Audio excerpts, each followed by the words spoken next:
Cake කන්න කවුද ඉතින් අකමැති? එතකොට චොකලට් කේක් කිව්වහම ඒක තවත් කැමතියිනේ. ඉතින් අද මම ඔයාලට කියලා දෙන්නේ අවන් එකක් නැති කෙනෙකුට වුණත් හරිම ලේසියෙන් චොකලට් කේක් එකක් හදාගන්න විදිය. හුමාලෙන් එහෙම නැත්නම් වාෂ්පෙන් තම්බල තමයි අපි මේ රසවරස කේක් එක හදන්න යන්නේ. ඉන්නකො මම කරගන්න විදිය කියලා දෙන්න. අද මම හදන්න යන්නේ ග්‍රෑම් 500ක කේක් එකක්. මම ඒක හදන භාජනයේ මේ විදියට පොල් තෙල් ටිකක් ගාලා තෙල් කඩදාසියක් දාලා තියෙනවා. මේක මෙහෙම ලේස්ති කරලා පැත්තකින් තියාගෙන අපි කේක් එක හදමු. මේකට අපිට බටර් ඕනි කරනවනේ. බටර් ග්‍රෑම් 125ක් තමයි මේකට ඕන කරන්නේ. මොකද අපි ග්‍රෑම් 500ක කේක් එකක් හදන නිසා ඒකට අපිට බටර් ග්‍රෑම් 125ක් ඕනි කරනවා. ඒ ටික කාමර උෂ්ණත්වයෙන් අරගෙන මෙහෙම හොඳට බීට් කරගන්න. මම නම් මෙතෙන්දී එක්ස්ට්‍රා තමයි පාවිච්චි කරන්නේ. ඒ ටික මේ විදියට බීට් කරගෙන මම ඒකට සීනි වලින් ග්‍රෑම් 125ක් එකතු කරගන්නවා. මෙතෙන්දී ඔයාලා කැට නැති සීනි වලින් අරගන්නවා නම් වැඩි හොඳයි. එහෙම නැත්නම් සීනි ටික බ්ලෙන්ඩර් කරලා වුණත් ඔයාලට අරගෙන මේකට එකතු කරගන්න පුළුවන්. සීනි ටිකත් මේකට එකතු කරලා කැට නැති වෙන්න හොඳට බීට් කරගන්න. ග්‍රෑම් 500 කේක් එකකට ලොකු ප්‍රමාණයේ බිත්තර දෙකක් හොඳටම ඇති. ඒ බිත්තර දෙකම එකපාරේ එකතු කරගන්න යන්න එපා.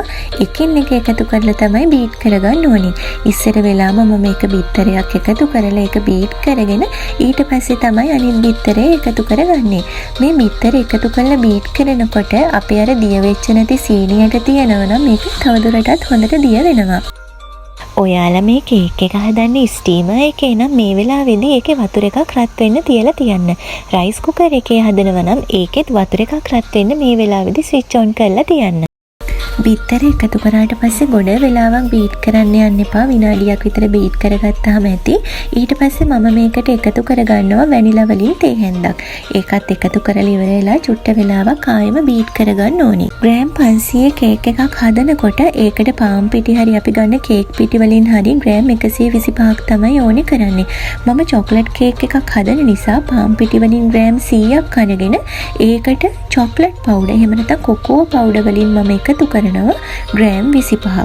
ඊට පස්සේ මේකටම එකතු කරනවා බේකින් පවුඩර් වලින් තේ හැඳි එකක්. ඊට පස්සේ මේ ටික හොඳට කලවම් කරගන්න තමයි තියෙන්නේ. ඔයාලට මේකට පෙනේරයක් පාවිච්චි කරන්න පුළුවන්. මේ වර්ග තුනම එකට එකතු කරලා පෙනේරෙන් හොඳට හලා ගත්තට පස්සේ හොඳට මේක මික්ස් වෙනවා.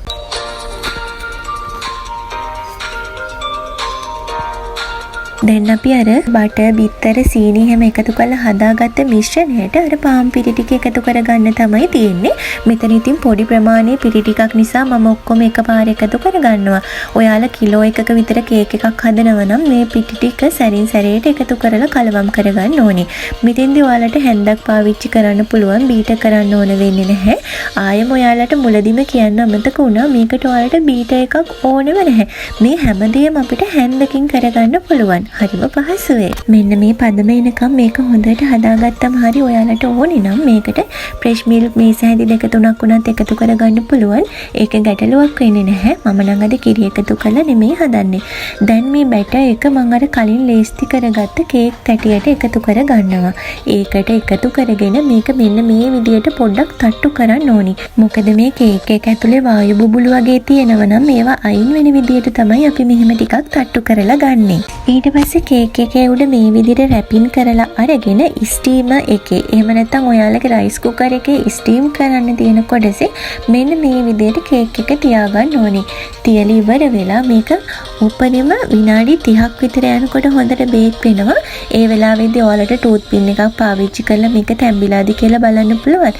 එහෙම නැත්නම් විනාඩි 45ක් යනකොට මේක හොඳටම හරියනවා. මේ තියෙන්නේ මම මේ විදිහට ස්ටීම් කරපු කේක් එක. බලමු පෙනුම කොහොමද කියලා. හරිම රසට හොඳ පෙනුමට ඒ වගේම පුළුන් වගේ සොෆ්ට් එකට මේ තියෙන්නේ. ඉතින් ඔයාලත් හදලා බලන්න. ඇත්තටම මේක හරිම රසයි.